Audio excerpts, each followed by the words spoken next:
As internets andam bem lenta, demora. Dia 6 de julho de 2021, em meio à pandemia, nós estamos aqui de novo, reunidos com essa turma linda, a turma de Mocajuba. Boa noite, meu povo, tudo bem com vocês? Estão firmes? Boa noite, professora. Tudo bem? Boa noite, tudo ótimo. Estão vivos aí? Firmão aí? Vencendo as batalhas. Graças a Deus. Né? Vamos aqui pelas beiradas. Vamos beirando o negócio aí, caminhando as coisas da vida, que a gente tem que caminhar, né? Porque a gente está em ERE, em ensino emergencial remoto, que a gente vai arriar as pernas, não, né? Vamos aguentar firme e forte. E hoje a gente tem mais um encontro gostoso aqui para vocês. Primeiro quero pedir desculpa por ter trocado a data de ontem, mas ontem vocês não iam me aguentar ver aqui de jeito nenhum. Vocês não iam dar conta de mim ontem, então...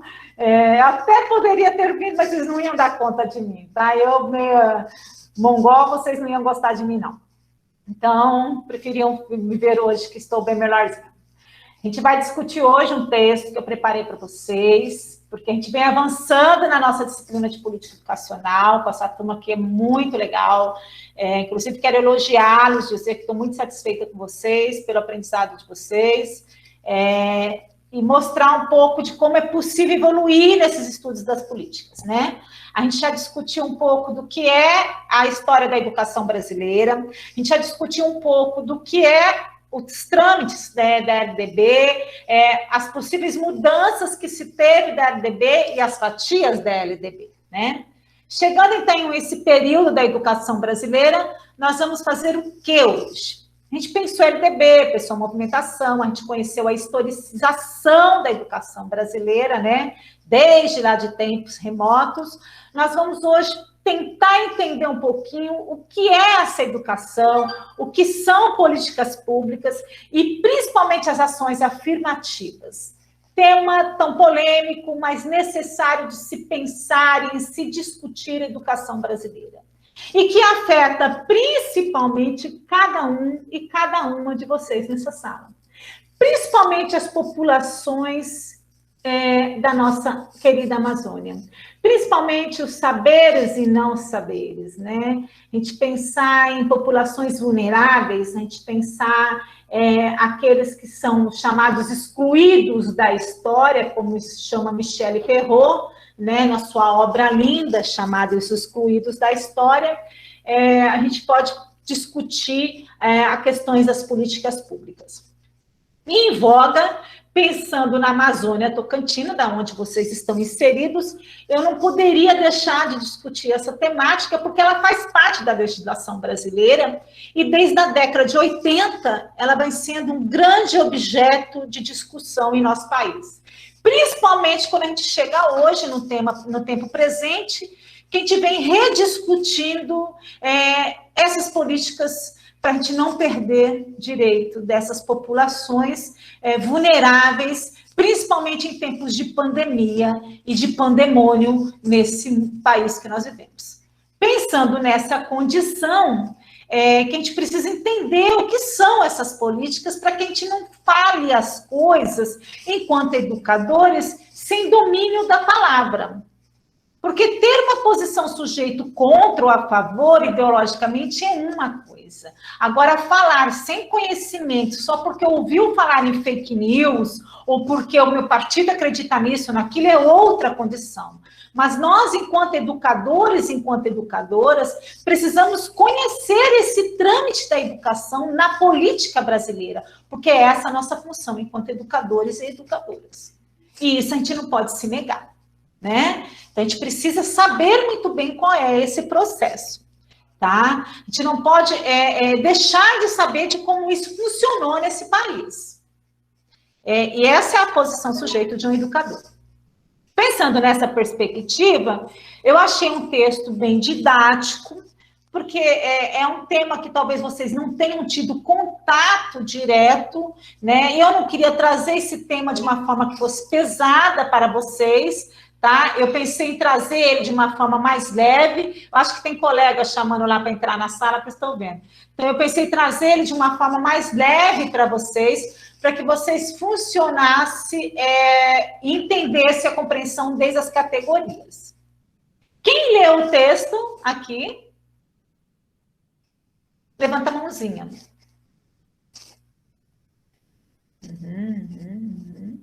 Ok. Pessoal, dá uma olhadinha para mim. Ótimo, gostei de ver. Eu vou dar uma olhadinha aqui para ver quem está chamando lá na sala dos grupos. O pessoal está pedindo para a professora dizer que está sem internet. O pessoal está pedindo. Vocês já estão enviando. Continua vendo para mim lá, enviando o link da aula. Muito bem, gente. Ótimo. Várias pessoas leram o texto. Isso já me deixa satisfeita e em condição da gente promover um debate mais substancial, né? Um debate para que a gente possa, então, pensar numa discussão mais forte e conseguir chegar num debate legal da aula. Vamos agora, então, para os slides, para vocês compreenderem, tá? Um pouquinho mais. Eu vou trazer os slides, como eu sempre falo para vocês, pensando no colega que trabalhou o dia inteiro e que não conseguiu ler o texto, tá bom? Então, eu vou trazer ele para vocês, e aí fica mais fácil da compreensão da leitura do texto. Vocês viram que não é um texto pesado, né? O que vocês acharam do texto? Hein, pessoal? Peraí, professora, que tá...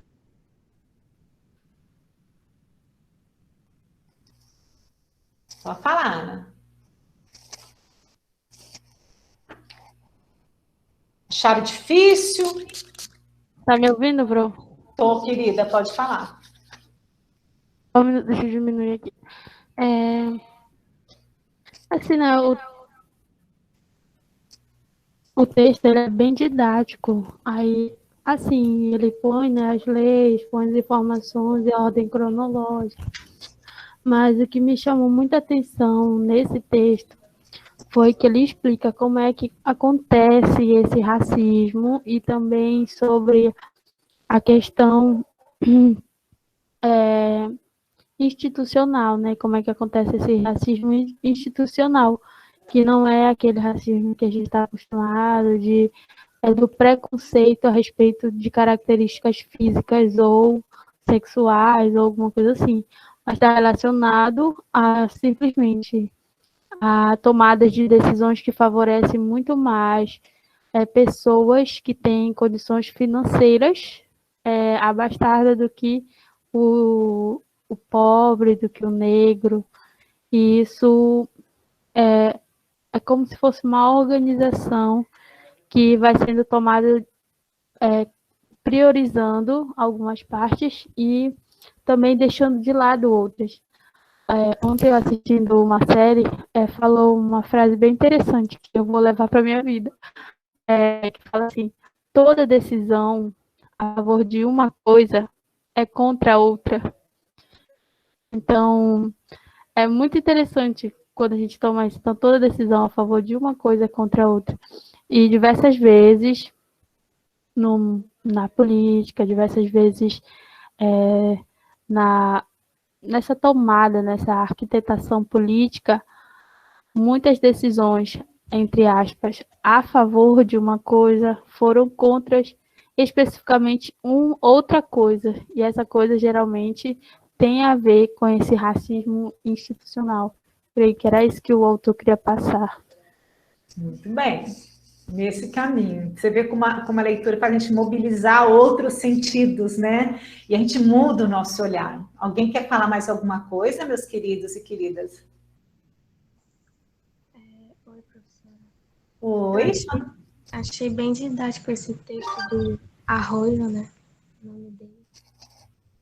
Logo no início, no resumo, ele nos apresenta que a educação é um direito de todos, né? Porque todos os seres humanos são viáveis, são educáveis. E a crença nisso, ela alimentou as lutas pela educação, por uma escola que abranja todos os públicos, não somente uma parcela da população, voltada para pessoas privilegiadas, que fazem parte da classe alta, pessoas brancas. Logo na primeira parte do texto, ele explicita a crença preconceituosa de que jovens, adolescentes, crianças, especialmente pobres e negros da periferia, eles não são educados. não são pessoas que merecem educação. Isso é uma crença que ainda existe na sociedade. Teve uma frase que ele falou que eu fiquei até pensando, que lugar dessas crianças não seria na escola, e sim na cadeia, que é como muitas pessoas veem essas pessoas como classes perigosas, né, que eles chamam, ameaçadoras, imorais, que não são vistos como seres educáveis ainda por muitas pessoas, e sim como pessoas selvagens.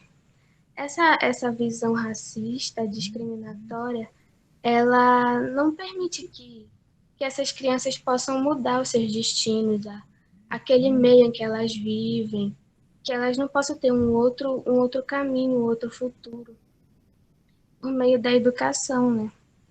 Então, nós como educadores que vamos ser, ele vem nos conscientizar do nosso papel, da nossa responsabilidade de denunciar essa imoralidade, de condenar a injustiça, como essas infâncias são tratadas, né?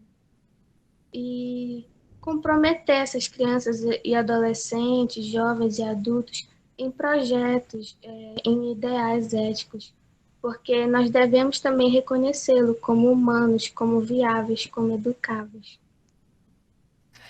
Quando eu penso, a Maria está trazendo para a gente um diálogo do texto, e vocês pensarem, como eu fiz de propósito, trazer a aula trazer a complementar com esse texto de hoje, foi uma questão bem de propósito. Eu estou dando de presente para vocês, que aquele lá foi um complementar, né? Eu dei de presente para vocês e quero parabenizar aí novamente a nossa querida monitora, porque ela fez muito bem, né? Ela proporcionou tanto o visual quanto o audível para vocês, e a Grace também está fazendo, tá? A Grace deve estar me enviando hoje, amanhã, já estamos fechando mais um texto do Arroio, e a gente pretende até o final da disciplina ter mais 2. A Fernanda vai fazer mais um e ela vai fazer mais um para vocês ficarem com a série do Arroio. É a única turma de políticas educacionais da UFPA que está tendo uma série, do campus Tocantins, que está tendo uma série do Arroio. Porque eu acho que o Arroio provoca essa discussão, e eu quis amarrar tanto o texto do Viável quanto esse texto de hoje. O texto do Viável é mais academicista, no campo mais geral da educação, dispensar mais para a pedagogia, né? E eu quis trazer o campo da educação, políticas públicas, para se pensar esse Viável também, né? Então, é importante a gente tentar relacionar mesmo essa discussão, para a gente sair desse lugar, né? Como é necessário as políticas públicas, como é necessário entender políticas públicas. E esse entender políticas públicas não é apenas decorar as leis, né? Não é apenas saber, porque a maioria das pessoas acha que saber políticas públicas é saber o número da lei, o parágrafo e pronto. Não. Para nós, das ciências da linguagem, vocês estão na questão da linguagem, saber políticas públicas é saber interpretá-la. E interpretá-la é saber qual o sentido social que foi discursivizado por essa lei. E tem uma grande pergunta que a gente fala: quem escreveu, para quem, como e quando, né? Que é um pouco do que esse texto, tanto o do Arroio quanto o texto do Guimarães de hoje, vem provocando essa reflexão para vocês, né? O próximo que levantou a mão foi a Ana Carolina. Pode falar, Ana.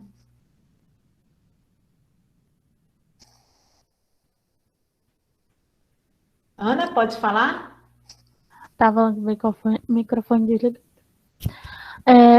Porque a senhora enviou, né, 2 textos, o texto complementar que as meninas fizeram um podcast e o vídeo, e o outro sobre a política, as políticas públicas, o racismo, etc.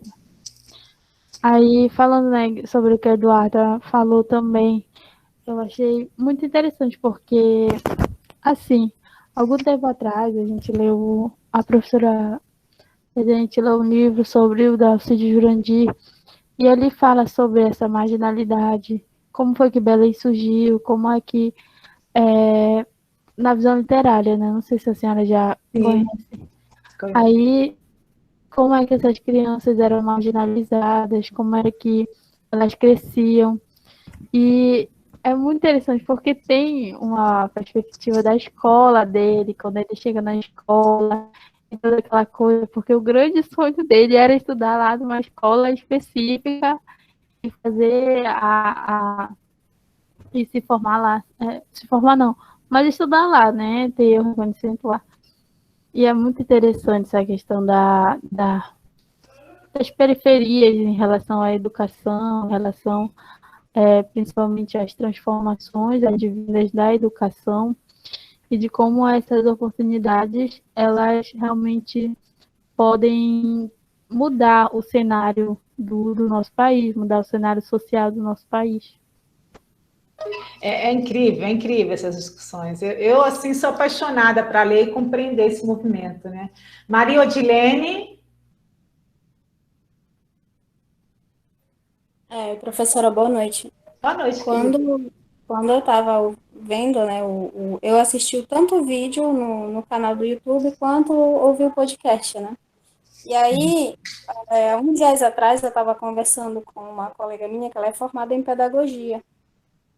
E aí ela estava relatando, quando ela falou nessa questão de discriminação, né, de pessoas, de adolescentes que, de certa forma, são meio que deixados de lado em muitas escolas, e ela estava relatando uma situação do EJA, que o EJA ele é uma das áreas assim que mais sofre em relação a isso, porque quando se fala em EJA, eu acredito que automaticamente algumas pessoas já relacionam ao fato de ser pessoas que... E é fato mesmo, já ouvi muito isso.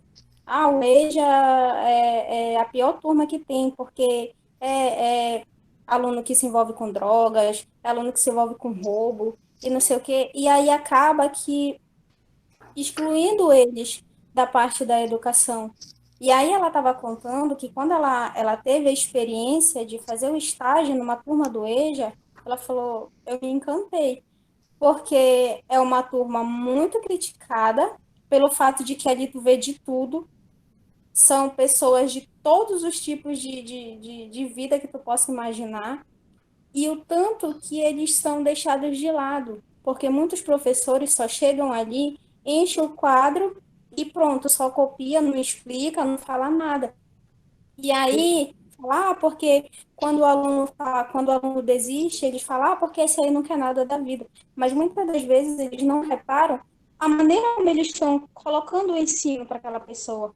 Ela falou assim, Odilene, foi tão triste o relato de uma aluna lá, que ela me falou, porque ela falou, eu senti um encanto tão grande por eles, que foi o diferencial. Como ela é da área da pedagogia, ela se utilizou dos recursos da pedagogia para passar o conteúdo para os alunos, né? Totalmente diferente do que eles estavam habituados a viver ali na sala.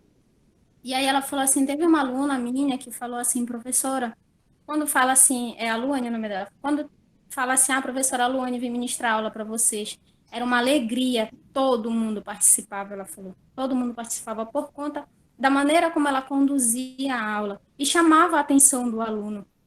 E aí ela falou, professora, é muito difícil, é uma raridade a gente encontrar um professor, para falar a verdade não tem, um professor que chegue aqui, te passe um conteúdo e te explique, para que tu entenda, para que chame a atenção do aluno.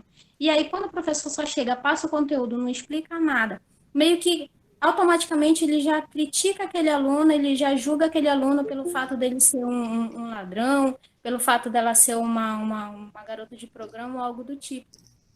E aí ela falou, o EJAS é uma das turmas que te dá mais gosto de tu ensinar. Maria, Odilene, se você não pode esquecer que o nosso grande mestre, não sei de vocês, mas o meu, inclusive se vocês quiserem, eu tenho quase todos os livros dele em PDF, eu posso mandar no grupo, tá? Meu grande mestre, a base da minha educação é Paulo Freire. Eu iniciei a minha carreira na EJA. Meu estágio, eu fiz magistério, na minha época era magistério. A gente fazia, eu não fiz segundo grau igual vocês, eu fiz magistério numa escola. Professora? Oi, querida. Oi, Camila. Eu só queria fazer um pequeno comentário da fala da Odilene, que eu estava escutando sobre o EJA. Como ela falou, muitos alunos ficam desmotivados por conta do professor. São diversas idades, são diversas histórias. Tem senhora de 40, 50 anos, tem jovem de 17, 18. Trabalhador. Tem senhor e senhora que não tiveram a oportunidade de estudar. Tem jovem que trabalha o dia inteiro e só tem esse horário. Tem jovem também que tem certos problemas na sociedade, como a Odilene falou, que muitos criticam, quem rouba, quem faz aqui estuda, que querem mudar. Aí chega na sala de aula, não tem um exemplo na cara, muitas vezes. Chego na sala de aula, não, cara, eu vou estudar. Aqueles que se envolvem com certas coisas, eu vou estudar. Ou então, os senhores que trabalham o dia todo, eu vou estudar porque eu não quero trabalhar no pesado, eu quero trabalhar em uma coisa mais leve futuramente. Os senhores e senhoras que não tiveram oportunidade de estudar, que gostam, que querem realizar um sonho. Chega lá, um professor desmotivado, pensa que a turma, de certa forma, não explica, não ajuda, não faz nada, aí vai uma semana, na outra semana vai 3 dias, na outra semana não vai nem um dia. Aí o professor fala, esse não quer nada com a vida. Ele queria uma direção, só que aonde ele pensou que ele ia ser acolhido, além da casa dele, ele não foi. E aí, se a gente vai para, seja qualquer lugar, que a gente vá lá pensando que a gente vai se sentir bem, chega na hora, a gente não é acolhido, a gente não volta. Camila, para a gente continuar, eu amarrando com vocês um pouco, a EJA, vocês não podem esquecer, no percurso das políticas educacionais, a gente vai depois ter oportunidade de discutir isso, ela vai mudando de sentido nas próprias leis brasileiras, né?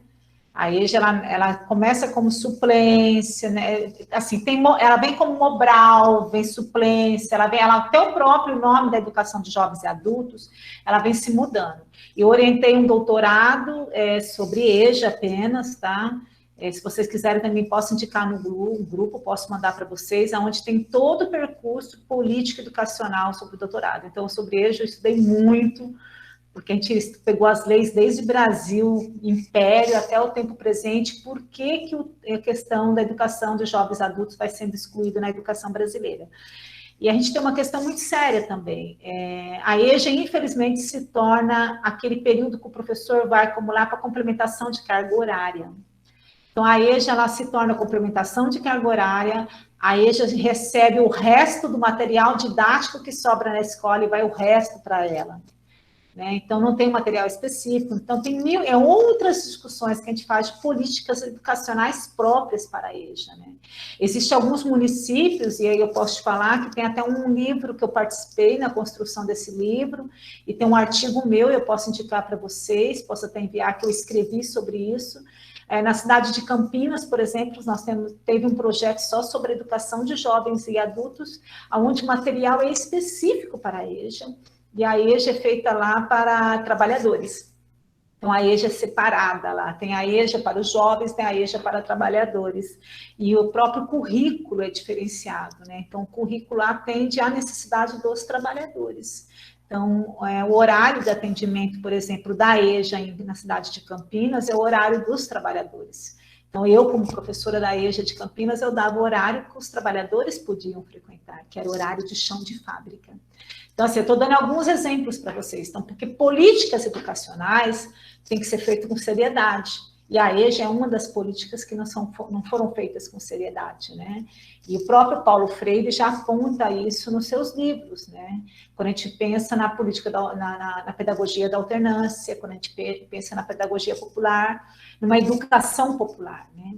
A educação popular, ela é feita de outra forma. Talvez seja por isso que Paulo Freire causa ranço para grandes reacionários, porque ele propõe, de fato, trabalhar com a realidade do povo.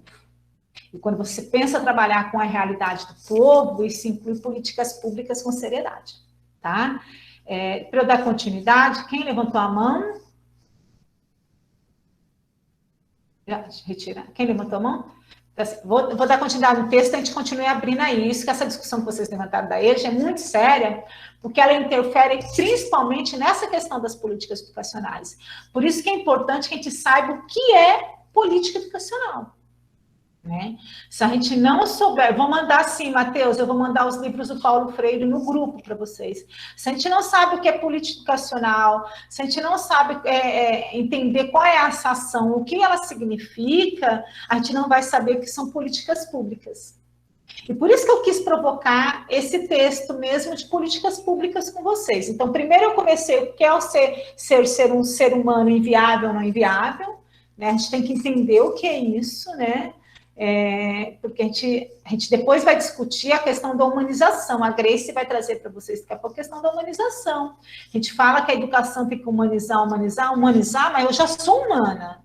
Por que eu tenho que me humanizar? Por que eu tenho que humanizar o meu aluno se ele já é um humano? Eu só estou lançando um problema que a gente não vai discutir hoje na minha aula, não. A gente vai discutir depois. Mas parem e pense. A gente fala que a gente vai humanizar. Aliás, falam que a gente tem que fazer isso, mas a gente já tem um humano nas nossas mãos. Para e pensa, a gente já tem um humano, a gente tem que humanizar ninguém. Porque é a mesma coisa de falar que eu tenho que catequizar o cara. É a mesma política que os poderosos sempre tentaram exercer sobre a gente. Então, como já dizia, né, o povo quer conhecer alguém, dê poder para ele. Né? O oprimido, quando ele se torna, quando ele toma poder, ele se torna um opressor. E isso é muito sério. Isso é muito sério. Então, por isso que a gente precisa entender como a gente chega. E por isso que tem as críticas das políticas e as ações afirmativas. E a gente precisa entender isso, para a gente não cometer erros nos nossos discursos. Quando eu caminhei para a questão das ciências da linguagem, eu caminhei principalmente para me reeducar enquanto educadora. Para sair da minha posição sujeito enquanto educadora e me reeducar. Porque se não partir da minha autocrítica, a Deia Ribeiro Fenelon já nos dizia isso enquanto uma grande educadora desse Brasil. Se a gente não partir de uma autocrítica nossa, a gente não consegue avançar no nosso processo de constituição da linguagem na sala de aula. Né? A própria BNCC, não sei se eu postei no grupo, postei de vocês, a BNCC está, nesse período de pandemia, está acontecendo várias mudanças que ninguém está se dando conta. O ensino médio, por exemplo, passou vários projetos para o ensino médio, vai ter livros, a questão da própria BNCC já vai trazer livros didáticos únicos, alguns saberes, a questão da linguagem está sendo diluída. Isso foi uma forma de fazer com algumas políticas educacionais que nós, enquanto educadores éramos contra, como sabiam que não iam nos vencer nessas votações, acharam uma brecha educacional para implementar. Entendeu? Implementou. E agora saiu um edital para se fazer esses livros. Aí tá lá, para fazer um livro de didático, não precisa, às vezes, nem de especialização, basta ter graduação. Como que uma pessoa que não sabe nem fazer pesquisa, que nunca fez nenhum TCC direito na sua vida, que não conhece a região da Amazônia, vai fazer um livro didático para a Amazônia? Essas são algumas questões. Isso já é falta de compromisso com políticas públicas, com a educação. Porque a BNCC é um tipo de política pública. A LDB é política pública. Então, vamos agora lá no texto para a gente entender o que é política pública e ações afirmativas? Posso ir com vocês? Tudo bem? Posso, gente? Sim, professora. Sim. Posso avançar? Com certeza, professora. Vocês estão entendendo a discussão? Estão entendendo a discussão? Estão entendendo até agora, gente? Sim, eu estou sentindo falta de gente na minha aula já pela segunda vez, hein? Estou de zóio. Vamos lá, vou partir para a apresentação. Espero que não seja eu, porque eu falo muito aí, hoje eu estou mais calada. Estou sentindo falta já da minha aula. Vamos lá para a apresentação. Vocês estão vendo a minha tela? Então, né? Sim, professora. Estamos. Sim. Deixa eu voltar lá. Eu não estou vendo vocês, então vocês estão me vendo. Vocês estão vendo a tela, né, meus queridos? Sim, professora. Então, se não mudar, vocês me falam. Mudou?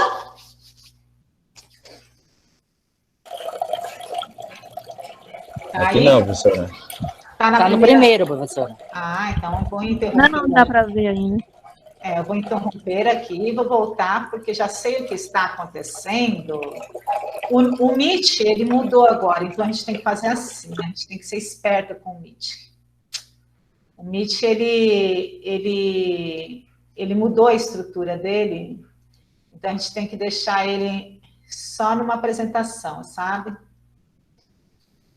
Novas tecnologias. Agora vocês estão vendo?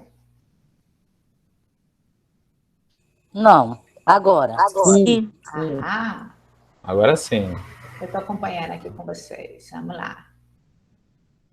Agora sim, né? Mudou para vocês também? Agora mudou para vocês? Sim. Ah, Tudo certo aqui já. já venci o Meet. Vamos lá, meus queridos. Eu quero primeiro eu trouxe essa reflexão, acho importante, como eu já disse para vocês, para a gente entender algumas questões legais sobre as políticas de ação afirmativas no Brasil, né? E eu trouxe especificamente esse recorte para a questão da educação. Quando a gente pensa em política de ações afirmativas no Brasil e nas questões educacionais, há um foco central, tá? E esse foco central é o ensino superior. No decorrer do texto, vocês vão entender o porquê com o ensino superior, tá? Logo, logo vocês vão entender. Para isso, o Matheus, que é o autor desse texto, ele dialoga primeiro alguns conceitos, que é muito importante. Primeiro a gente vai entender o que é políticas públicas, na perspectiva de alguns autores, e depois a gente vai entender o que é essas políticas públicas focalizadas, né? Como que elas são focalizadas, como que esse contexto se deu. E isso é importante para nós, é importante porque a gente avança nessa discussão, a gente entende algumas categorias que às vezes não faz parte do nosso contexto, né? Primeiramente, vamos aqui pensar, então, quando a gente vai pensar no Brasil e a importância dessas políticas educacionais no Brasil. Todos nós sabemos que o Brasil sempre foi um país escravista, né? A gente sabe da questão do latifúndio no Brasil, não preciso repetir isso.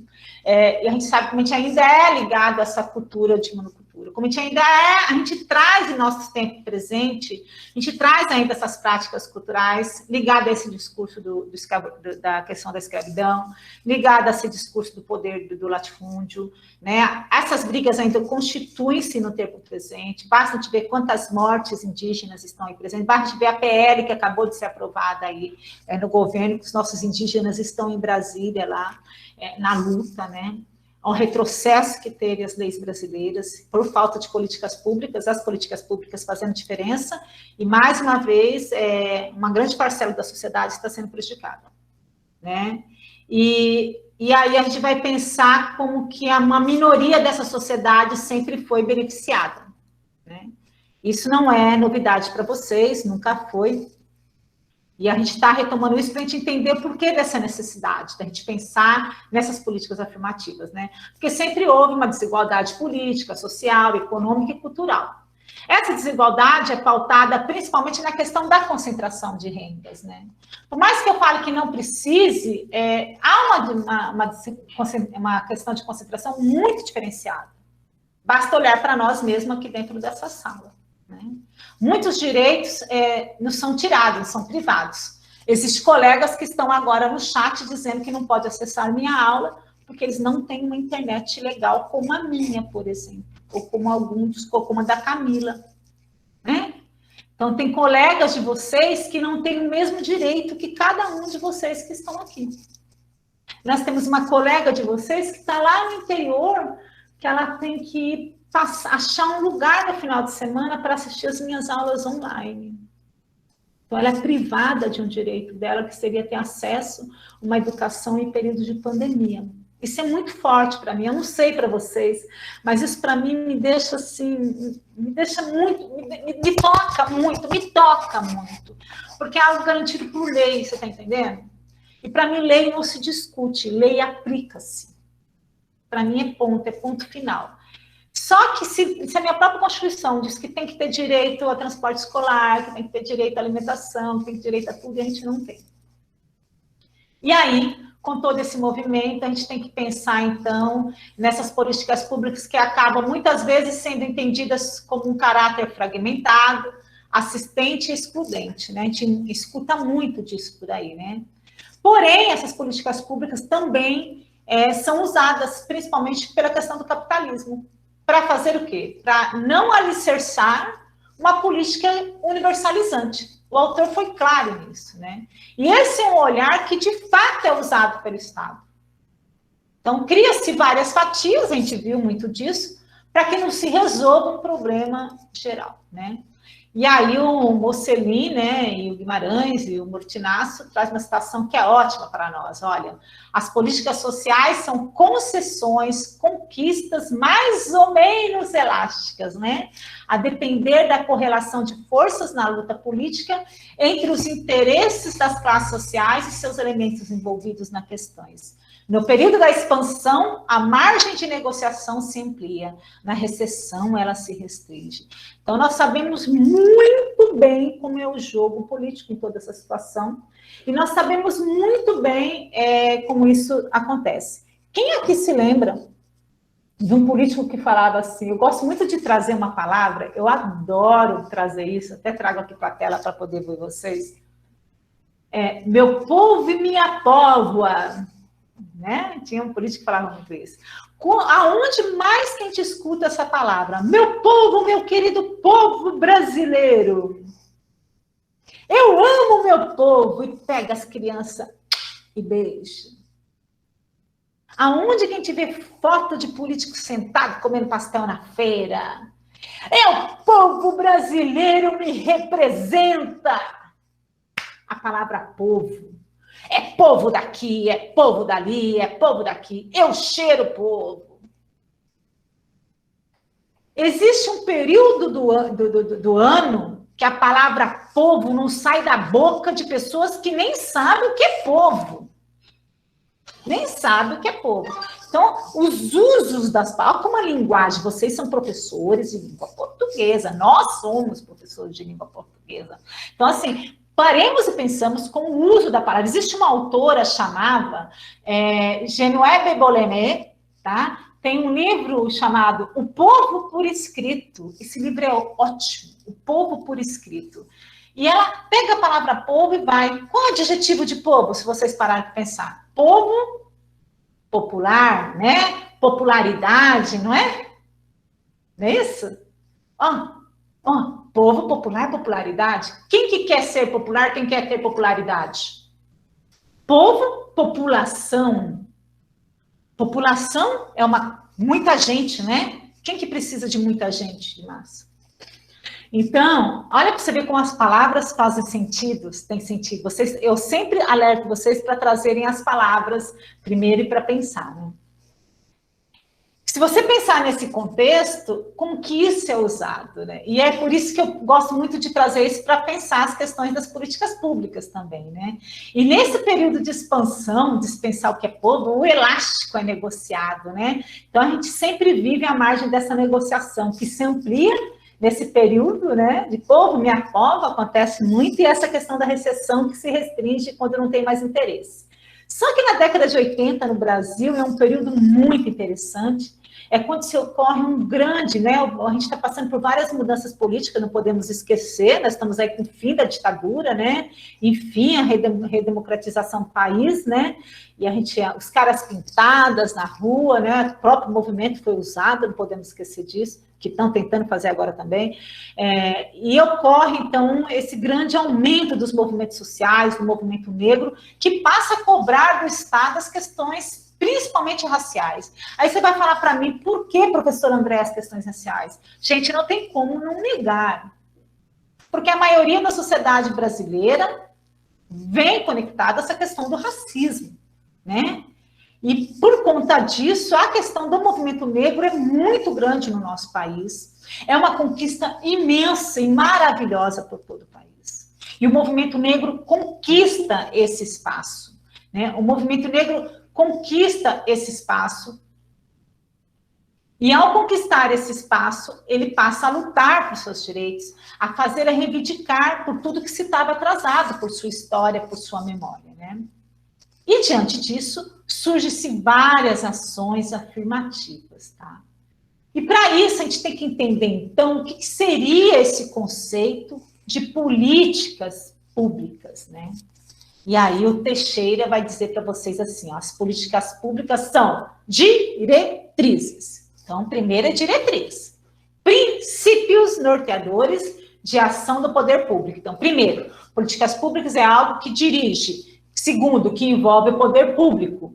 Terceiro, poder público e a sociedade. Então, pensemos se envolve poder público e sociedade, são diretrizes, tem que envolver, sim ou sim, a questões dos recursos públicos.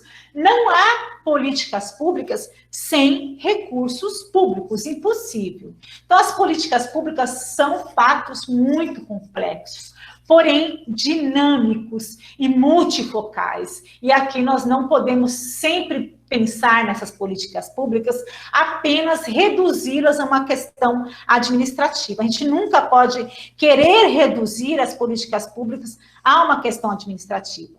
Jamais. Porque as pessoas acham que a gente tem que reduzir a questões administrativas. Não. Políticas públicas é muito mais que isso. Políticas públicas avançam no sistema. A gente tem que pensar a que ponto nós queremos chegar e como nós chegamos a essa discussão. Pois bem, política pública é essa interação entre Estado e sociedade. Isso está claro para vocês.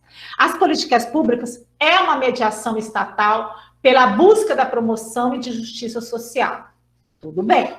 Política pública é uma articulação própria da sociedade, que é realizada por intermédio do Estado. Porém, ela se materializa pelo, e eu gosto de colocar aqui, e no Estado, tá? Estado em ação. Então, quer dizer, o Estado, ele entra em ação, ele está em ação para a implementação dessas políticas públicas, que são criadas aonde? A gente não pode tirar isso de foco, meus queridos. São criadas na luta dos setores sociais. Só que essas lutas não são pacíficas. São lutas com enfrentamento, tá? Nada é pacífico. São lutas com enfrentamentos, são lutas que nascem dessa organização do movimento e que articulam, sim, relações de poderes e amplia, sim, os direitos sociais, tá? Até aqui está caminhando bem? Até aqui vocês estão entendendo? Sim. Está dando para entender? Sim. Pois bem. E aí, feito isso, nós vamos entender, então, o que são essas políticas focalizadas. Focalizadas, algo focal, né? Então, alguém está chamando para entrar na sala. Ou alguém está levantando a mãozinha, vamos lá ver. O que são essas políticas focalizadas? Alguém quer falar? Alguém quer falar, meus amores? Não? Então, vamos lá. As políticas focalizadas, que para a gente é importante. Vocês estão vendo os slides? Sim, professora. Sim. Retornou agora há pouco, já. Vamos lá. Então, as políticas focalizadas, essas leis que expandem esses direitos, né? E junto com isso, as obrigações do setor público. Então, veja bem, a gente não pode perder de foco que, ao expandir os direitos, o poder público, ele também, pois não, fala? Não corre o risco de a gente confundir as ações afirmativas com a luta de classe? Vamos lá, a gente vai chegar aí. Boa pergunta. As ações afirmativas, elas vêm por conta da luta de classe. Ela só aconteceu porque teve conquista da luta de classe. Porque foi o movimento que conquistou essas políticas afirmativas. Foi uma estratégia de. As ações afirmativas foram uma conquista. Um canal de. Entendeu? É um canal, um viável de, para chegar a um objetivo. Não que seja o seu fim. O fim seria a universalização.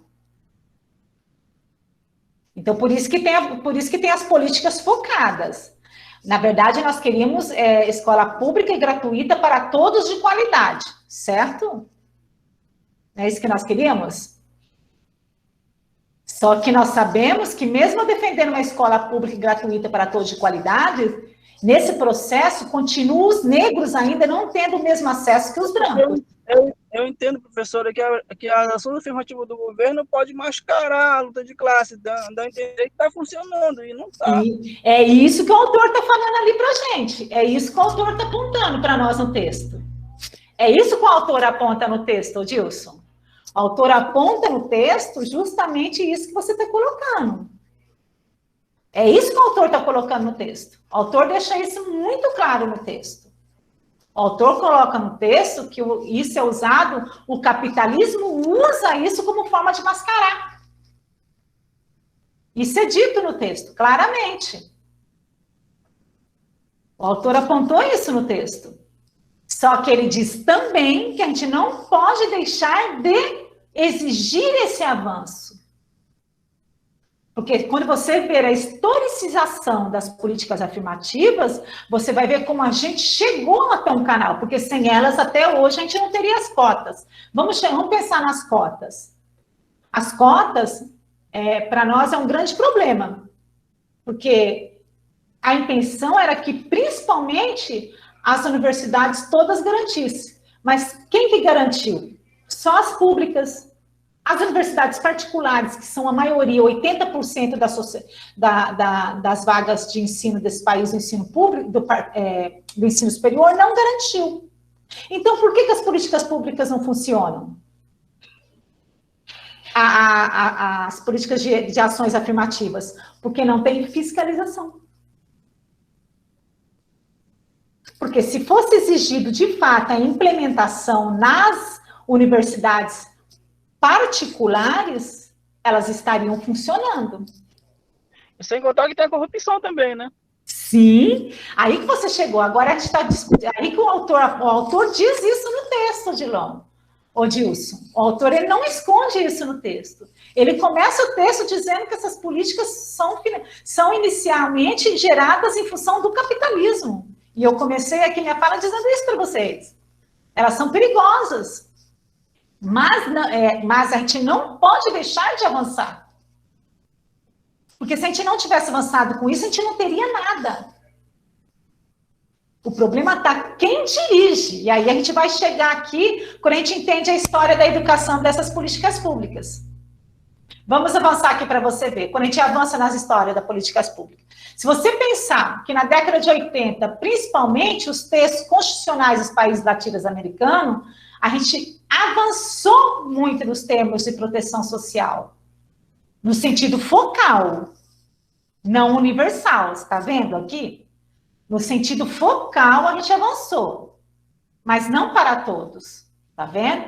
Olha aqui, a Constituição brasileira prevê Estado democrático destinado a assegurar o exercício de direitos sociais, individuais, a liberdade, a segurança e bem-estar. Isso seria para todos, né? Para todos. Então, deveria erradicar a pobreza, a marginalização e as desigualdades. Mas nós sabemos muito bem que na própria educação como direito para todos, que é um dever do Estado, isso não é garantido. Se você pensar que as políticas, ó, aqui está errado, viu? Políticas afirmativas. Se você pensar que as políticas afirmativas ocorrem principalmente no ensino superior, já ficou lá atrás o ensino básico e o ensino fundamental e o médio. As políticas sociais, querendo ou não, elas sofrem essa intervenção do Estado. Por quê? As políticas, elas vêm em função das pressões sociais. Não nasceu as políticas de cotas, não nascem as políticas, a Lei 10.639, a Lei 11.645, porque o Estado propôs. Ela nasceu porque nós, trabalhadores e trabalhadoras, propomos. Não foi porque os políticos proporam. Então, as ações afirmativas, elas são um instrumento político, programas, iniciativas, que transferem recursos ou direitos especiais para um grupo social específico, com vistas a um bem coletivo. Você está entendendo aqui? com vistas a um bem coletivo. Por mais que seja um grupo específico, é com visando a um bem coletivo. Porque também você não vai querer dizer que na luta de classe nós somos todos iguais. Nós temos grupos específicos dentro da luta de classe. Né? O marxismo, se a gente for pensar na questão do marxismo, depois da queda do Muro de Berlim, o próprio Thompson, o próprio Stuart Hall já aponta isso na discussão de luta de classe. A gente não pode pensar a luta de classe depois da queda do Muro de Berlim e com todo o processo de revolução, como se pensava no período de Marx. Se a gente pensar assim, o próprio Marx vai se remoer dentro do caixão. Né? Porque o mundo mudou. E a gente precisa pensar dentro dos grupos específicos para pensar no avanço coletivo. Então, essa discriminação que acontece, sim, é uma discriminação positiva. Não é uma discriminação negativa. Né? Não é uma discriminação negativa. Então, as políticas de ação afirmativa no ensino superior, elas iniciaram no Brasil, se você for pensar em políticas educacionais, elas iniciaram no Brasil com a temática racial. E ela nasce aonde? Ela nasce com a militância negra e nos estudos da academia. Ela vem buscar a universalização, em especial, que deveria ser no setor privado. Quando a gente, aí eu concordo com você. Só que os tubarões do ensino, a gente não conseguiu vencer. Foi um tiro pela culatra. Porque na universidade pública a gente luta para conseguir manter as políticas públicas. Só que o ensino privado, que tem 80% das vagas de ensino do ensino superior no Brasil, ele não aplica as políticas de afirmativas no país. Principalmente a questão de cotas. Quantos negros nós temos nas escolas privadas nos cursos de medicina desse país? Eu falo que eu trabalhei numa universidade particular por 16 anos, onde o curso de medicina é à frente dessa universidade. Por ano, se entrasse um negro, era muito. Isso é uma coisa muito séria, sendo que deveria ser implementadas políticas de cotas dentro dessa instituição. As políticas afirmativas, inicia-se as suas ações no governo FHC com algumas questões, valorização dos símbolos, o sincretismo, mas querendo ou não, no governo de um trabalhador, né? No governo Lula, cria-se a Secretaria de Promoção de Igualdade Racial, né? Cria-se lá o CEPIR, não sei se vocês se lembram, existiu o CEPIR, Secretaria de Promoção de Igualdade Racial, que começa a se fazer as pressões, a gente começa a ter as apostilas. Existe, se vocês pesquisarem na internet, quem aqui recebeu nas escolas aí o material A Cor da Cultura? No Brasil todo era distribuído para todo o ensino brasileiro A Cor da Cultura. Eram livros para as bibliotecas, eram vídeos para as bibliotecas, eram bonecas para as bibliotecas que trabalhavam a questão étnico-racial. Só que o setor privado continua mantendo as suas matrículas sem priorizar a questão das políticas. Além das políticas de cota, que é muito polêmico, a gente não pode pensar só na questão de política de cota. Nós temos o ProUni. O ProUni é a maior democratização educacional que nós temos nesse país. Aqui ninguém pode negar que o ProUni não foi um grande avanço. Foi pelo ProUni que nós conseguimos colocar os trabalhadores, principalmente dentro das universidades particulares. Né? Aí depois do ProUni veio o FIES, que é o financiamento dos estudos, e veio o PBEP, que é a política de bolsas. Além do FIES, o aluno tinha direito a receber as bolsas. Então, essa democratização educacional, ela não corresponde à democratização social. Aí eu concordo com você, companheiro. É diferente. Então, a gente não pode confundir democratização educacional com democratização social, porque há outras desigualdades no país, tá? A maioria dos projetos que a gente está citando aqui nesse texto se justifica por meio da referência da educação como instrumento de redução das desigualdades sociais e da promoção de justiça social. Então, as políticas de ação afirmativa enquadram-se, pois, como um importante remédio, Olha bem o que eu estou colocando aqui. Como um importante remédio para a promoção da justiça social. Então, não está dizendo que está resolvendo. Não vai resolver a situação. Porque está focalizada. E aí eu concordo contigo. Então, Jailson, não resolve a situação. Mas é o caminho que se tem para que a gente possa avançar. Avançar. Né? Porque se não tivesse, a situação estaria bem pior. Então, a luta de classe, ela se dá nesse chão da gente estar tentando promover, porque dentro da luta de classe, nós também temos essas injustiças sociais. É um caminho. Então, é diferente a democratização do ensino com essa democratização social. Então, nós estamos falando aqui de políticas afirmativas para a educação, não de políticas afirmativas para esse processo geral da universalização. Essa foi a ideia do autor, para que a gente entenda como funcionou essas políticas afirmativas dentro da educação brasileira, que o foco maior se dá da década de 80 até o tempo presente. Alguma dúvida, pessoal? Vocês gostariam de falar alguma coisa?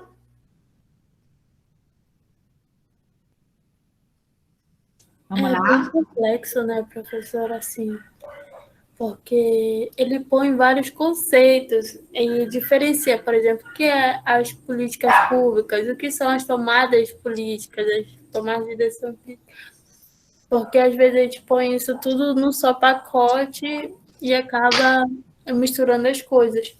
E, infelizmente, hoje, nós não temos uma formação voltada para essa questão das leis relacionadas à educação, por exemplo, e muitas vezes a gente, por exemplo, reivindica uma coisa que a gente nem sabe do que está falando. E isso é muito importante, eu acho, assim, na minha opinião, é muito importante a gente estar atento, né? Sim, tem que estar atento. As pessoas falam, eu não quero discutir políticas públicas, políticas educacionais, não quero discutir políticas, ações afirmativas, isso é balela de política. Não. Primeiro que toda ação do homem é política. Tudo que nós fazemos é política. É o ato de você dividir o seu prato, seu arroz, feijão dentro de casa, é política. Tudo é política na vida da gente, porque tudo é ideologia. Eu acho que todo mundo deveria ter um curso para saber o que é ideologia, o que é discurso, o que é linguagem. Esse é um curso que todo mundo deveria ter, gente. É necessário. Tinha que saber o que é conceito de classe, tinha que saber o que é ideologia, o que é sociedade, o que é nação. É o mínimo para poder entender como se articula a sociedade. Fala, Matheus! Pois é, professora. A discussão está muito calorosa, né? Bacana até. Analisando essas e outras questões, a gente pode até perceber, né, que o certo seria uma reforma política. Primeiro, ao passo que, entendeu? Na sequência, acho que poderia acontecer a reforma educacional. Porque esse olhar político, ele ainda é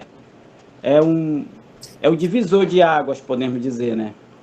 Infelizmente, quando percebemos que existe, por exemplo, as políticas financiadas, nós já colocamos ali políticos já mal intencionados.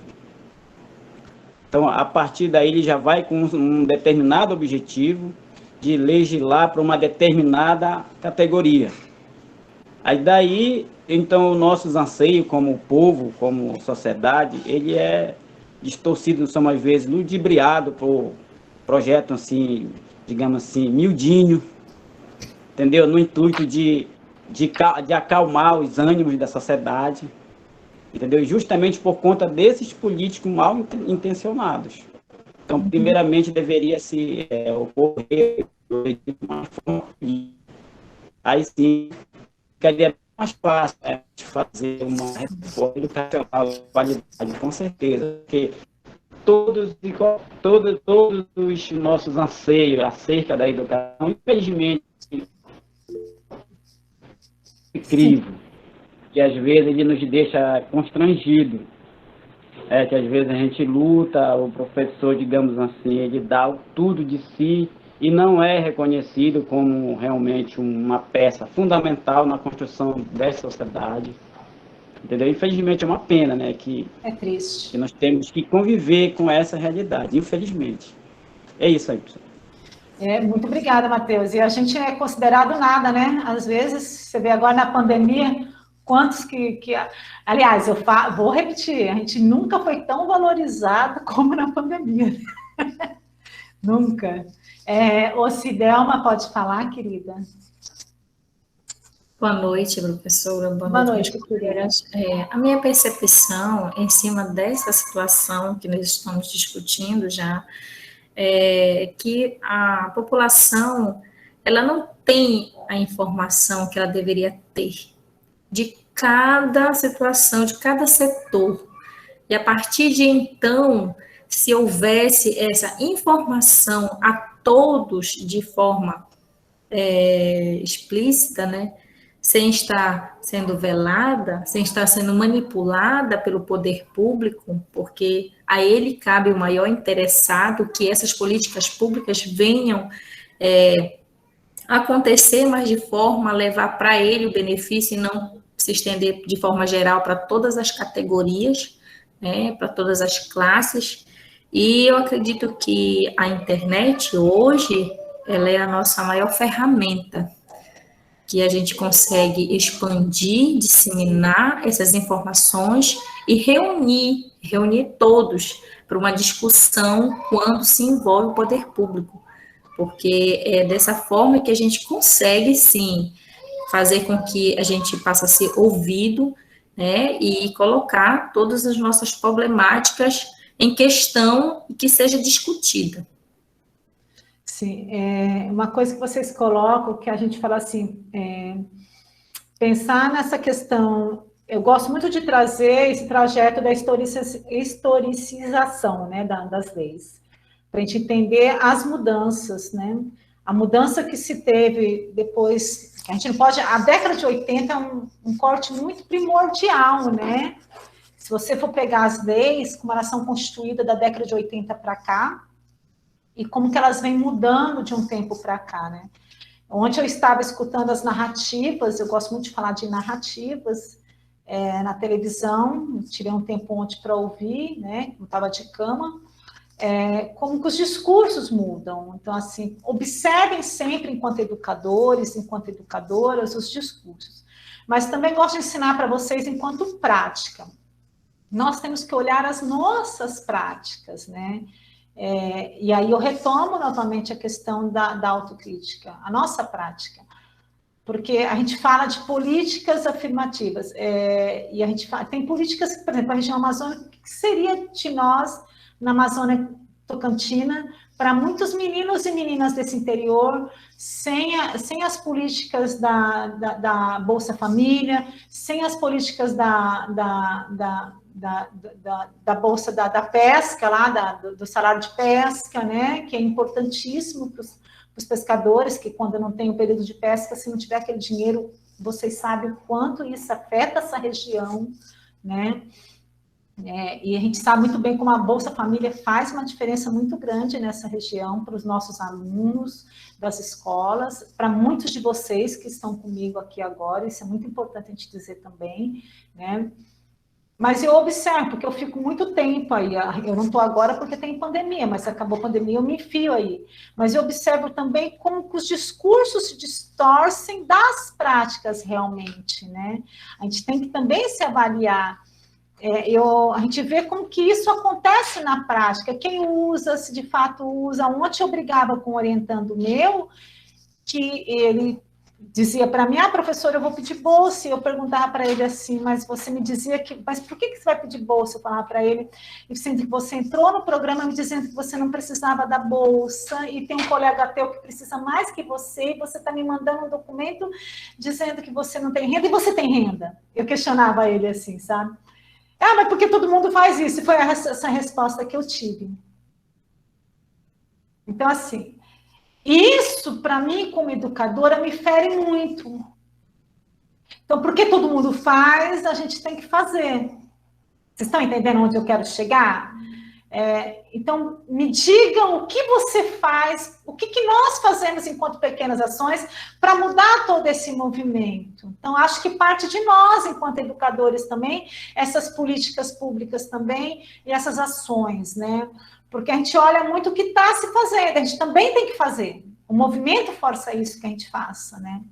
E quando o Jailson falou do conceito de classe, eu falo com muita segurança isso, porque para mim é muito forte. Eu não penso a classe hoje como eu pensava a classe antes dos anos 80. E não posso pensar, porque cultura não é movimento. Cultura é movimento. Eu não posso pensar cultura estagnada no passado.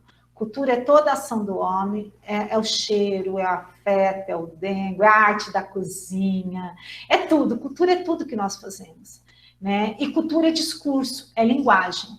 Tá? Se cultura, discurso, linguagem, movimento, está dentro do que nós pensamos, né?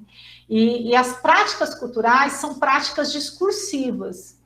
Então, está dentro da constituição da nossa língua, é linguagem, né? E isso faz com que tudo que a gente fala, tudo que sai da nossa boca, ela parte de uma memória. E essa memória é uma memória discursiva. Então, as políticas educacionais, elas são práticas discursivizadas. E essas práticas discursivizadas, elas são constituídas a partir de memórias que são pautadas em memórias discursivas, que foram vividas, que foram imaginadas e planejadas, né? Então, essas memórias, elas passam por um processo, por uma conjuntura de histórias, né? E esses discursos, eles são permeados de toda uma conjuntura, de um contexto ideológico. Então, tudo é ideologia. Né? Michel Pechet já dizia isso, Eni Orlandi já fala isso. Né? Então, a palavra é movimento. Se a palavra é movimento, ela se dá constantemente nesse processo, porque ela é ideologia. E quando tudo é ideologia, a palavra é movimento, e as políticas educacionais é palavra e é movimento, e ela se constitui pela memória, e aí a Andréa Domingues falando para vocês, porque eu escrevo isso, a memória é poder. Por que a memória é poder? Porque todo mundo quer ter memória, e todo mundo quer ter controle da memória. Então, por isso que é uma briga ferrenha para a implementação das leis educacionais. Porque todo mundo sabe que é pela e na educação que se pode mudar algum futuro desse país. Porque é na educação que está a memória desse país. É com as crianças, é com a formação de vocês nessa sala de aula. Se dessa sala aqui a gente fizer que saiam 10 professores conscientes, eu vou ter 10 salas de crianças que vão estar com 30, 40 alunos sendo formados. Vocês estão entendendo? E desses 10 vai se multiplicando. Então, num processo histórico, a gente vai estar logo constituindo advogados, políticos, enfermeiros, enfermeiras, com outros projetos conscientes para uma educação desse país. E para um país diferente. E por isso que sempre muda de governo o projeto político, ideológico. A primeira coisa que se afeta é a educação, a briga é a educação. Entendeu? Porque está aí a questão da meritocracia, está aí toda a situação. Né? Então, por isso que é uma briga muito grande, por isso que a forçada ainda a gente passa por políticas de ações afirmativas para garantir o que se está dividido dentro da luta de classe. Vocês estão entendendo? A educação é um foco muito grande. E as pessoas, aí o Matheus está correto. A gente não tem valorização alguma. Só que, Matheus, se a gente pegar a história da educação para se lembrar, isso não... existe um livro verde, antigo, estou tentando lembrar o nome da autora para falar para vocês. Uma das as profissões mais valorizadas que se tinha em Brasil antigo, né, em Brasil colônia, em Brasil império, era o professor. Mas quem era o professor? Quem era? Era o clero, né? Era a alta, né? Nem mulher era professora. Vocês se lembram disso? Então, recebiam bem, até os salários eram altos. Então, pode observar, de repente a profissão vira tia, de repente nós viramos tia, os salários caem, a própria categoria vai caindo, né? Para observar, mas você vai ser professora? Não é assim que a gente ouve falar? Professora, você vai ser professora. A gente vira e mexe, a gente escuta isso na nossa formação. Você vai ser professora, podia ser advogada, né? A gente escuta, mas é essa professora que forma o advogado. Né? É esse professor que forma o advogado. Inclusive esses políticos que estão aí. Aliás, acho que passaram longe das escolas, né? Uma boa escola. Então, é essa discussão que a gente tem que fazer. Por isso que o movimento social, que a gente faz as políticas paralelas, as políticas focadas. É frente de batalha para a valorização. E aí eu concordo contigo, Matheus, é muito difícil a gente ser educador desvalorizado, mas eu não perco a esperança. Eu postei há pouco tempo aqui, no meu Face, uma mensagem de Paulo Freire. A gente faz por amor, mas sem perder o foco da luta, que é diferente fazer por amor, sem entender o que a gente tem que lutar com conscientização, porque as pessoas confundem amor sem consciência, não. A gente não pode também perder a consciência da nossa luta enquanto trabalhadores da educação. Eu digo assim, sou professora, mas acima de tudo eu sou uma trabalhadora da educação. Eu amo estar com vocês aqui, mas eu luto pela minha categoria enquanto trabalhadora da educação, por mim e por vocês. Então, a gente não pode perder este foco, que é a nossa formação. Os meninos estão lá nas escolas, a situação das escolas ribeirinhas em tempo de pandemia está sufocante. Nós sabemos a situação que está. E a gente está tentando buscar caminhos. E agora eu acho que chegou o momento de discutir o que nós vamos fazer pós-pandemia. Acho que o caminho é esse. Buscar projetos que resolvam, amenizem a situação. E, acima de tudo, 2022, a gente pensar como a gente vai resolver o projeto universal desse país. E aí são situações de universalização. Então, não se confunda projeto educacional com projeto social para o país. É isso que o autor diz para a gente. O autor, ele encerra o texto dizendo isso, que as políticas educacionais é um caminho, né? Ele encerra dizendo, as políticas da ação afirmativa é um remédio contra as injustiças sociais, mas não é essa, ela é um remédio, é um dos remédios, né? E a gente não pode confundir isso com outra situação. Alguma dúvida, meus amores? Alguma coisa a mais? Vocês estão tão quietinhos hoje, parece que é vocês que fizeram o exame ontem. Professora, só repita lá para mim, por favor, as políticas focalizadas. Eu estava lendo aqui. Pega a palavra focalizada. Algo que foi focal. Foi para alguma coisa. Entendeu? Mas isso assim, eles foca assim pro... Ela não é universal, entendeu? Ela não foi universalizada, ela não pegou o todo da sociedade. Ela pegou uma temática.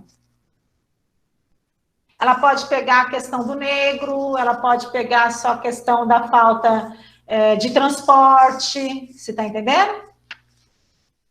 Sim. Ela pode pegar, ela pega questões direcionadas, né, para ir resolvendo, para ir expandindo os direitos sociais. Então, cria-se várias situações para erradicar a pobreza e a marginalização das desigualdades sociais. Fala, Laiane. Boa noite, professora. Boa noite, colegas.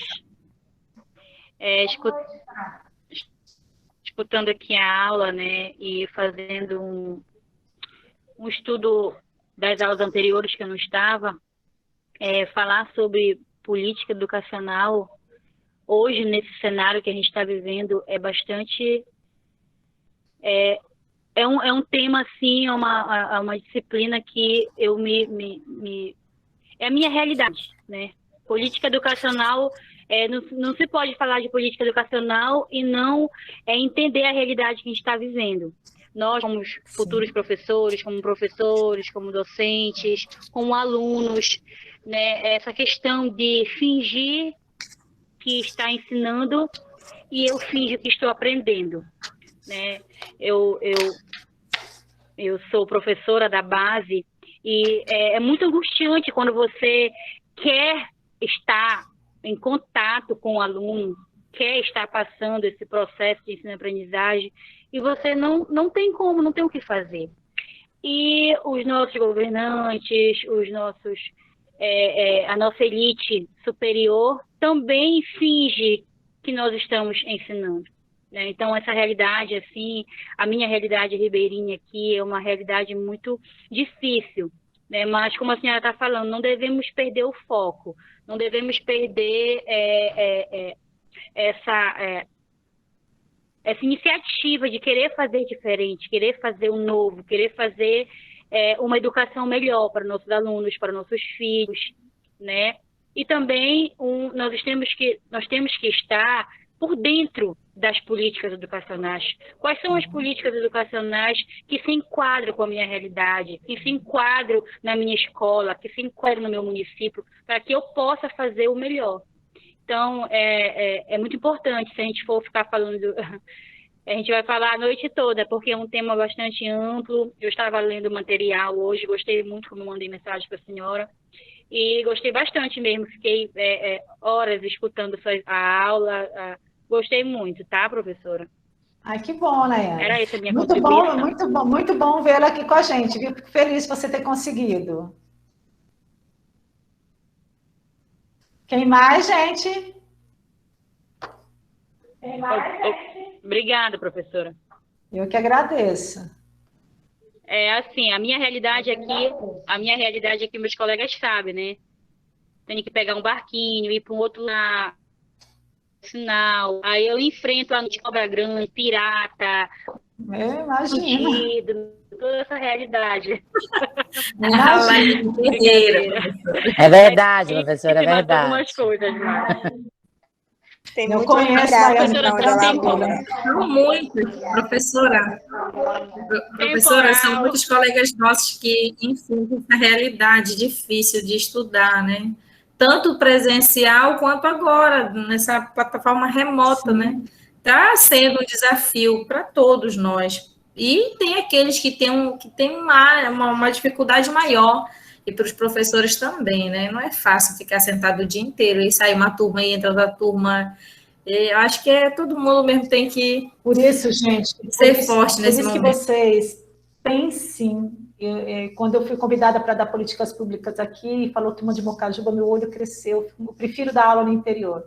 Falei isso para Socorro. Eu prefiro dar aula para as turmas do interior. Eu gosto muito da turma de Cametá, mas eu gosto de dar mais aula para a turma do interior. E gosto mais da aula presencial na turma do interior. Para mim é uma delícia pegar o barco, ir para o interior e ficar no interior, no desafio. Gosto muito, né? E olha que, para mim, é diferente porque eu sou visitante, então eu não tenho as mesmas vantagens dos professores. Né? Eu não tenho diária, nada disso. Eu faço porque eu gosto mesmo, né? E eu acho que isso é importante e é muito legal de vocês sentirem. Eu gosto de dar esse relato para vocês. Por quê? Para vocês verem que os professores do curso, tem vários professores do curso de vocês, que quando falam que vai dar aula para vocês, o olho deles brilham, que eles gostam de ir também pessoalmente aí, né, de estar com vocês. E para nós, em tempos de pandemia, não poder estar aí com vocês pessoalmente está sendo muito difícil, porque nós conhecemos a realidade de vocês, nós sabemos como é difícil a realidade de vocês. Mas eu também tenho a certeza absoluta que quando tudo isso passar, vocês vão ser muito mais fortes e fortalecidos para o que vai vir, para entenderem a realidade dos alunos de vocês e das alunas de vocês. Porque o que eu não espero que aconteça, que é isso que eu cobro muito dos meus ex-alunos, que quando eles se tornam professores, parece que eles esquecem que eles foram alunos e o que eles viveram. E isso não pode acontecer nunca com vocês. Nunca se esqueçam do que vocês viveram enquanto alunos.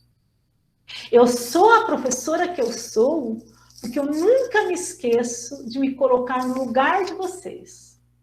Então, vocês nunca se esqueçam de se colocar no lugar do aluno de vocês. Então, quando o aluno estiver dormindo em cima da cadeira, não ache que é porque ele está ali dormindo, porque ele é preguiçoso, porque ele é safado. Né? Nunca, quando o aluno está mal, que assim, porque a primeira reação é essa, do julgamento, né? Então, assim, eu sempre coloco isso. A gente nunca pode se esquecer do lugar que nós estamos falando. Então, eu posso usar a palavrinha da posição sujeito. Tá? Então, as políticas públicas passam por isso, para a gente entender que posição sujeito nós estamos falando e qual posição sujeito eu estou olhando ali. Como está esse meu aluno, né? Por que ele está assim? Né? Quanto tempo ele demorou para o barco chegar lá, para ele pegar ele lá, para ele estar ali? O que eu posso cobrar? Meu primeiro dia de aula eu conversei com vocês, eu pergunto, o que eu posso exigir dos meus alunos em período de pandemia? Qual a melhor aula que eu posso preparar para vocês? E o mesmo olhar vocês têm que ter para com os professores de vocês. O que o meu professor está vivendo nesse período? Porque antes de tudo, como diz o Arroio, nós estamos pensando nesse ser humano, que ele é viável, que ele não é viável. Então, assim, são várias coisas que, enquanto educadoras e educadores, vocês sempre têm que estar... Por isso que a leitura é algo que nunca pode sair da vida de vocês. Eu falo que quem pensa ser um professor, uma professora, vai ler a vida inteira.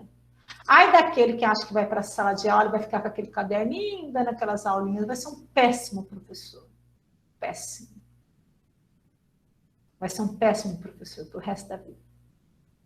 Tá? Então, sempre se coloque na posição sujeito do aluno. E nunca se esqueçam que vocês já foram um aluno. Lembre-se do que vocês viveram lá na escola. Que vocês não gostariam, que não gostaram de ter vivido.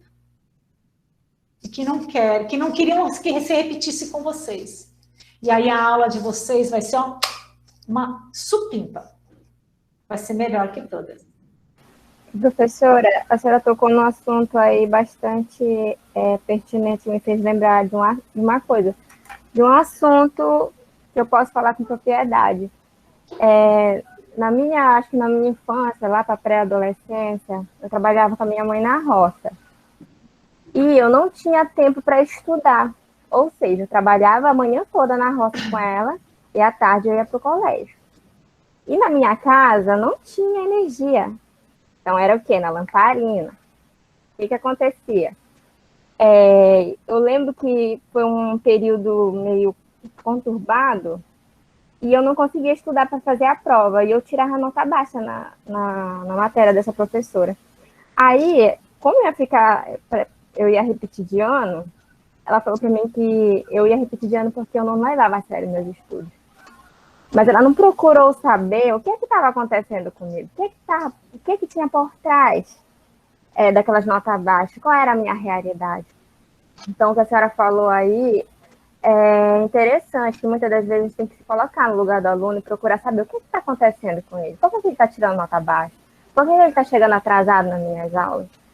E, às vezes, o que falta é uma sensibilidade do professor. Então, nós, como futuros educadores, quando a gente estiver lá, a gente tem que se lembrar, como a senhora falou, que a gente já foi aluno.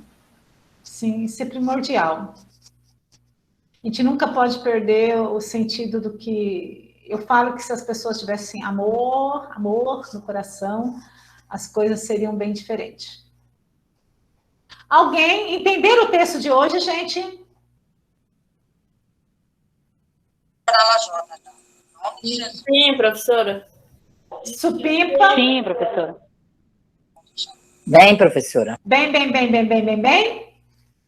Sabe o que eu quero? Eu não tenho uma foto de vocês com a câmera ligada. Eu queria tirar uma foto de vocês, quem pudesse ligar a câmera. E, aliás, eu queria que vocês também tirassem a foto, porque às vezes a minha sai ruim.